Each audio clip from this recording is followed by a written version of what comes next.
Bonjour à tous, on se retrouve aujourd'hui dans une nouvelle vidéo dans ma classe. On se retrouve aujourd'hui dans une nouvelle vidéo dans ma classe. Alors c'est la pause du midi, j'espère qu'on va pas être dérangé par mes collègues. Je me suis enfermée à clé, j'ai dit à tout le monde que j'allais tourner une vidéo. Donc j'espère que ça va aller, mais j'espère surtout qu'on va pas être dérangé par le bruit des élèves, sachant que la cantine est juste derrière, donc on verra. Au pire, nous sommes dans une école, donc s'il y a du bruit à cause des élèves, j'ai envie de dire, c'est normal. Donc, je ne sais même plus si j'ai dit pourquoi j'étais là, je ne sais plus, je ne crois pas. Donc aujourd'hui, on se retrouve en fait pour que je vous parle un petit peu de mon organisation. C'est quelque chose que vous me demandez quand même assez régulièrement en message privé, savoir comment je m'organise, comment je fais mon cahier journal, enfin voilà, il y a plein de choses en fait qui tournent autour de l'organisation quand on est professeur des écoles. Donc je vais vous montrer un petit peu tout ça. Je vais vous montrer aussi comment je range mes affaires parce que c'est vrai qu'une fois qu'une séquence est terminée, on la fout pas à la poubelle, hein, on la garde pour l'année suivante ou si on change de niveau. Moi c'est vrai que pour le moment je n'ai fait que des CE1, mais j'imagine que si je change de niveau, je vais quand même garder tout ce que j'ai fait avec les CE1. Je vais pas m'amuser à tout réimprimer à chaque fois, n'est-ce pas? L'encre ne tombe pas du ciel jusqu'à preuve du contraire. Donc du coup, c'est vrai que pour le moment, j'ai cette méthode d'archivage qui peut-être évoluera avec le temps, je ne sais pas, je commence déjà à me poser des questions. De toute façon, c'est un éternel recommencement ce métier, hein. Ce matin, j'ai déménagé toute ma classe, on était jusqu'à présent en îlot, j'avais 2 îlots de 6 parce que pour resituer, j'ai une classe à 12. Et là, en fait, j'ai voulu faire un U. Donc ça a été tout un bordel. Sachant que j'ai la réunion de rentrée ce soir. Genre, comme si c'était le moment de faire ça. Mais bon, bref.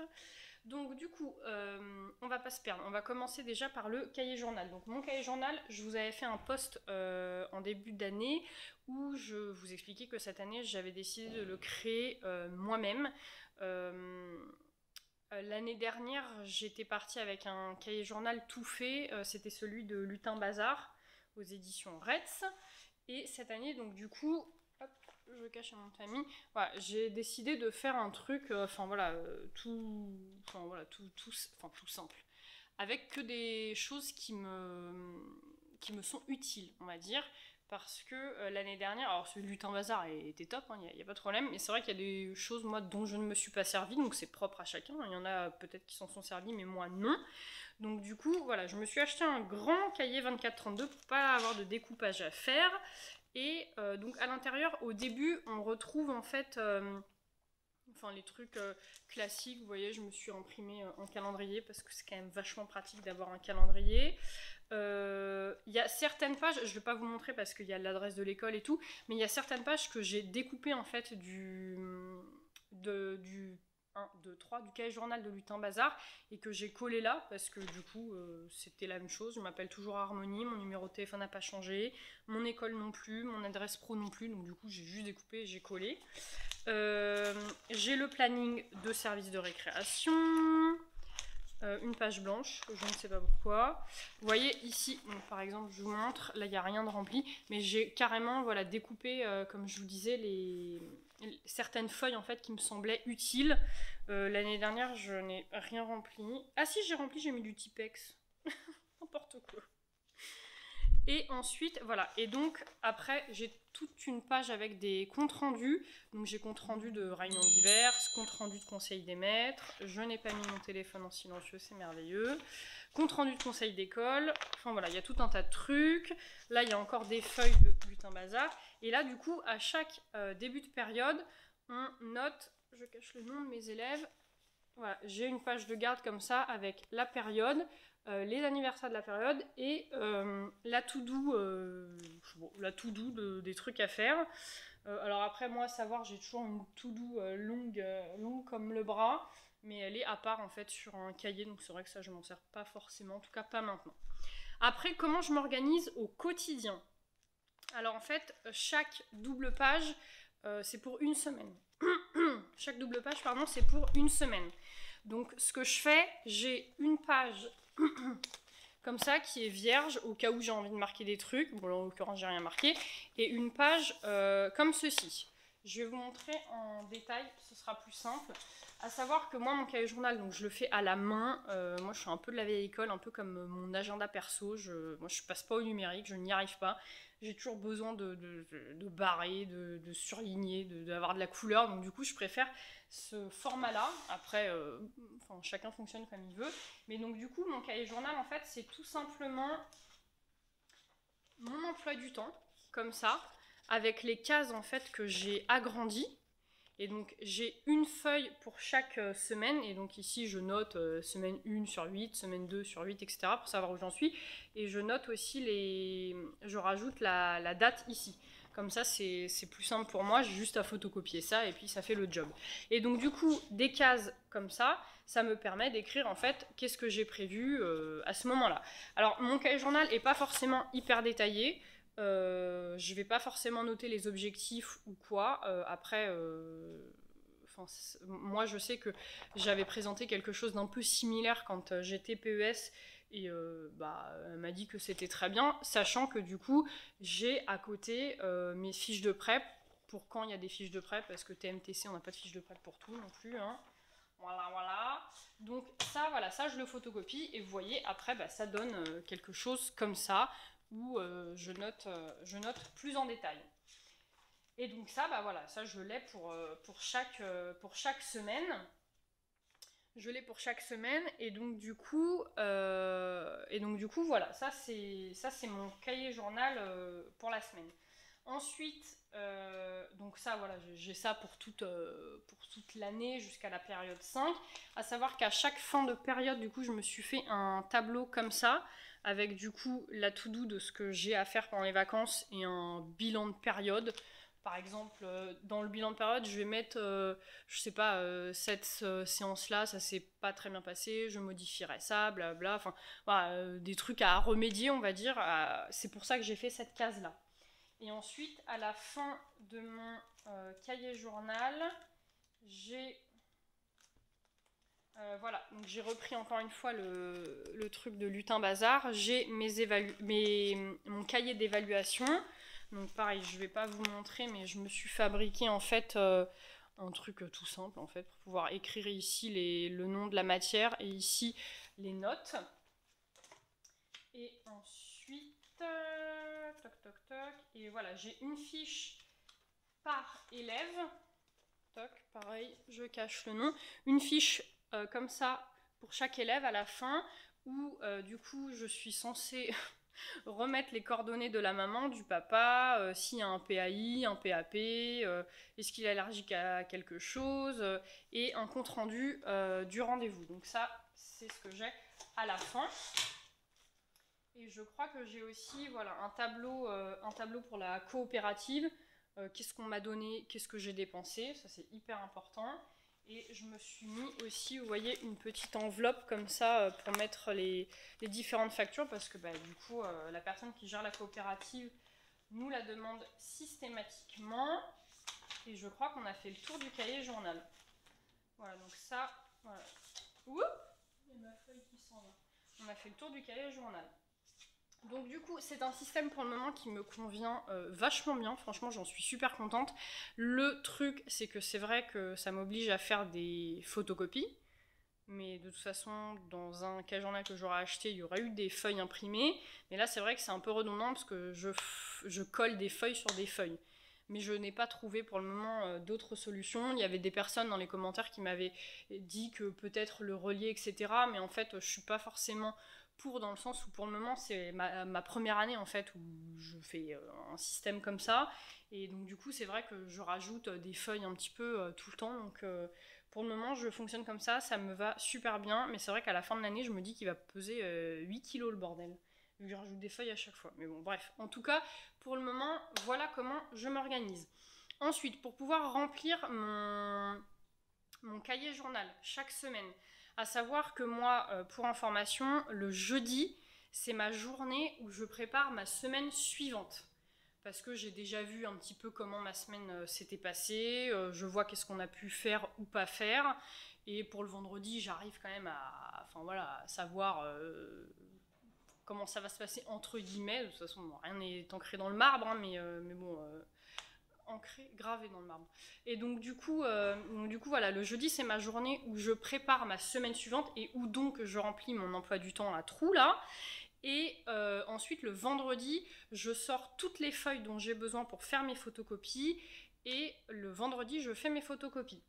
À savoir que toutes mes feuilles que je sors, je les sors d'ici, de mes classeurs d'archives, que je vais vous parler juste après, et je les mets dans ce trieur. Ce trieur-là, il est bien parce qu'il n'y a que 4 compartiments, il me semble. Et en fait, vous voyez, je me suis mis moi des post-it. Donc là, j'ai un compartiment lundi où j'ai toutes mes photocopies pour lundi. J'ai un compartiment mardi où j'ai toutes mes photocopies pour le mardi. Jeudi, vendredi, enfin bon, voilà, vous avez compris. Et donc là-dedans, j'ai tout ce que j'ai besoin pour toute ma semaine. Et donc le vendredi, je fais mes photocopies et comme ça, bah, enfin voilà, c'est là avec mon cahier journal et j'ai pas besoin de réfléchir s'il y a des photocopies. Bon, parfois il y a des photocopies qui me manquent, mais dans l'ensemble, enfin voilà, ça roule plutôt bien. Donc voilà, j'ai mes notes ici, donc je regarde, je prépare vendredi, et donc voilà, lundi, tout est prêt. À savoir que, je voulais aussi vous dire, oui, quand je remplis mon cahier journal, et ça je le fais au début de la période en fait, enfin à la fin de la période précédente, j'ai un tableau comme ceci. Bon, vous n'allez absolument rien comprendre. Mais en gros, vous voyez, j'ai toutes les semaines en fait de la période qui sont mis ici. Donc là, il y a les 8 premières semaines de la période 1. Ici, j'ai toutes mes matières. Et donc, j'écris en fait ma progression. Vous voyez, je sais par exemple que... je fais n'importe quoi. Par exemple, en grammaire, la première semaine, je vais faire 2 séances sur la phrase. La troisième semaine, je vais faire 2 séances sur la phrase. La quatrième semaine, je vais faire mon évaluation et je vais commencer une nouvelle séquence sur la ponctuation. Et donc, vu que j'ai ma progression voilà, en un coup d'œil, ça me permet facilement, moi, ensuite, de remplir mon emploi du temps à trous. Et donc du coup ça c'est, mais franchement, mais ça c'est la base. C'est une collègue quand j'étais PES qui faisait quelque chose comme ça. Et franchement c'est hyper pratique, c'est vraiment le truc que je recommande, mais dès la première année. Et vous voyez, au fur et à mesure je barre, et quand je ne l'ai pas fait, eh bien je l'entoure. Comme ça me permet de savoir un petit peu où j'en suis. Et puis là j'ai de la place pour noter des trucs que j'ai besoin de faire, etc. etc. Donc ça, c'est mon planning, vous voyez, de la période 1, à savoir que ça, j'ai tout le temps un planning de chaque période pour la période en question. Quand est-ce que je fais tout ça ? Alors, il faut savoir que moi, je suis quelqu'un d'hyper organisé. Je pense que si vous me suivez depuis quelques temps, vous commencez à le savoir. Peut-être parfois trop organisé, parce que c'est vrai que ça laisse pas forcément beaucoup de place aux imprévus. Mais avec le temps et avec l'expérience, j'arrive de mieux en mieux à gérer ça. Donc chacun fait comme il peut avec ce qu'il a. Hein. Mais donc du coup, comment je m'organise ? Là par exemple, on est fin septembre. La période 2 va commencer début novembre, je crois. Enfin après les vacances, quoi, début novembre. Moi, ce que je fais pour préparer ma période suivante, parce que moi c'est pas en mode on est en période 2, je prépare la période 2. Non, ma période 2, moi je vais commencer à la préparer à la fin de la période 1. En général, je commence à la préparer le mois où à la fin il y aura les vacances. Je sais pas si je suis très claire. Genre en octobre, à la fin du mois d'octobre il y a les vacances, donc je vais commencer à préparer ma période suivante au début de ce mois-là. Donc là, début octobre, je crois que je me suis mis dans mon agenda, je crois que c'est le 4 octobre, un truc comme ça, je me suis mis commencer à préparer la période 2. Donc commencer à préparer la période 2, ça veut dire que il faut que j'archive toute ma période 1, il faut que je sorte toute ma période 2. Ouais, c'est comme ça que je faisais l'année dernière. Mais ouais, cette année, je pense que je vais sortir au fur et à mesure. Mais donc, du coup, il faut que je prépare ma période 2, donc à savoir ce truc-là. Et ensuite, il faut que je vois si mon emploi du temps de la période 1 peut matcher avec la période 2, auquel cas je dois ajuster, parce que parfois il y a piscine qui vient se rajouter, ou parfois il y a des ateliers avec des intervenants qui viennent s'ajouter, donc forcément on doit ajuster.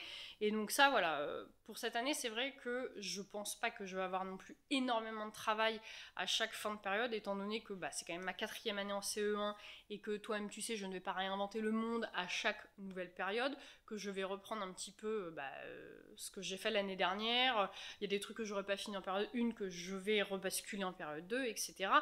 etc. Donc ça, voilà, c'est ce que je fais en fin de période. Donc oui, il fallait que je vous parle aussi de mes classeurs de rangement. À savoir que quand on termine une séance dans la journée, donc une séance de travail pour ceux qui révisent le concours et qui ne sont pas encore au courant. Par exemple, si aujourd'hui j'ai décidé de faire, je sais pas, une séance sur la phrase, c'est une séance parmi la séquence qui, elle, comporte plusieurs séances.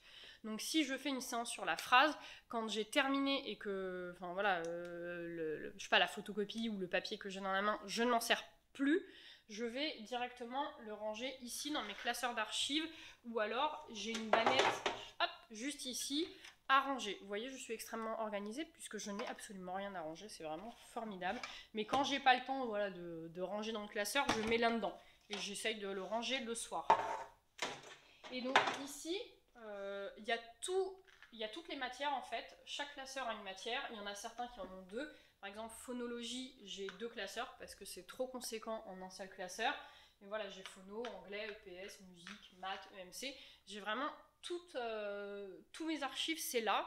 Dans chaque classeur, il y a 5 intercalaires, donc un intercalaire par période. Et donc du coup, ça marche plutôt bien comme ça. La seule chose pour laquelle ça ne marche pas, et j'essaie de trouver un nouveau système, c'est pour la grammaire et QLM, je crois. Mais en fait, en grammaire, il y a beaucoup trop de trucs. Et j'ai pris un trieur, mais même avec le trieur, ça se casse la gueule, ça ne va pas du tout. Sachant qu'en grammaire, moi, en fait, je fonctionne avec le RETS, réussir son entrée en grammaire, et il y a plein de petits ateliers en fait dedans déjà faits où tu as juste à imprimer. Et du coup, pour éviter moi de faire des photocopies chaque année, j'ai plastifié en fait tous les ateliers, et donc du coup, ils sont tous mis là-dedans. Donc je ne te raconte pas le bordel que c'est dans ce truc-là. Mais en tout cas, pour le moment, c'est comme ça, je sais où c'est l'essentiel. Donc du coup voilà, qu'est-ce que je voulais vous dire d'autre? Oui voilà, le dernier jour de la période, en général c'est le rangement. C'est vrai que l'après-midi du dernier jour de la période, comme beaucoup je pense, on regarde un dessin animé. Et pendant que les élèves regardent un dessin animé, moi j'en profite pour remettre un petit peu d'ordre en fait. Après toute une période, en fin de période en général, c'est comme si tu terminais une guerre, tu vois, genre y en a absolument partout et tu ne sais plus où t'habites. Donc du coup, moi j'aime bien me prendre ce temps-là et puis déborder un petit peu après 16h30 pour tout réorganiser. Et puis voilà, je crois que je vous ai tout dit, le cahier journal, mon trieur de photocopie, mes archives. Et ouais, je pense que je vous ai tout dit. Et puis j'ai aussi, un petit cahier comme ça que j'ai eu par les Incorruptibles justement. Je vais vous en parler bientôt de ça, du prix des Incorruptibles. Où du coup, je vais pas vous montrer ma life, mais en fait, chaque nouvelle semaine, je prends une nouvelle page double. Et ici, je mets ma to-do perso, ma to-do pro, et puis roule ma poule, quoi. Et tout va bien dans le meilleur des mondes. Et vraiment, je pense que je vous ai tout dit. Une fois que vous avez fait tout ça, je pense que vous n'avez plus qu'à travailler. Et puis après, à chaque période, on recommence. Et c'est un cercle sans fin. Et voilà. Mais bon, après, moi, j'ai cette méthode-là. Je pense qu'il y a autant de méthodes d'organisation qu'il y a d'enseignants sur cette terre. Je ne dis pas que la mienne est la meilleure, mais en tout cas, pour le moment, c'est celle qui, moi, me convient, qui, moi, me satisfait. Mais comme je vous dis, franchement, il n'y a absolument rien qui est figé. Aujourd'hui, c'est ça. Ça se trouve que dans 2 mois, ce sera complètement autre chose. En tout cas, si ma méthode change, évolue, etc., peut-être que d'ici là, je vous referai une nouvelle vidéo. Je n'en sais rien du tout. En tout cas, j'espère que cette petite vidéo vous aura permis un petit peu d'y voir un petit peu plus clair, surtout pour ceux qui débutent, parce que c'est vrai que quand j'étais PES, encore une fois, moi, ce que je vous avais déjà dit, j'avais trouvé ça hyper enrichissant, en fait, de pouvoir être en observation dans une classe et voir comment certaines maîtresses s'organiser au quotidien, ne serait-ce que pour le cahier journal, pour ranger ses séquences et tout. Enfin, c'est tout un bazar, il faut être organisé, sinon c'est vite le bordel. Et je trouvais ça hyper intéressant, donc c'est vrai qu'au fur et à mesure, moi j'ai pris des idées comme ça à droite à gauche, et je pense que je n'ai pas fini de prendre des idées à droite à gauche, donc en tout cas si mes petites idées à moi vous ont plu, bah tant mieux, je suis contente, ça me fait plaisir. Et n'hésitez pas, vous, dans les commentaires, à me dire, enfin voilà, si vous avez des astuces, des trucs à partager, avec grand plaisir. En attendant, je vais aller manger parce que ma foi, j'ai extrêmement faim. Je vous fais plein de gros bisous et je vous dis à la prochaine. Bye!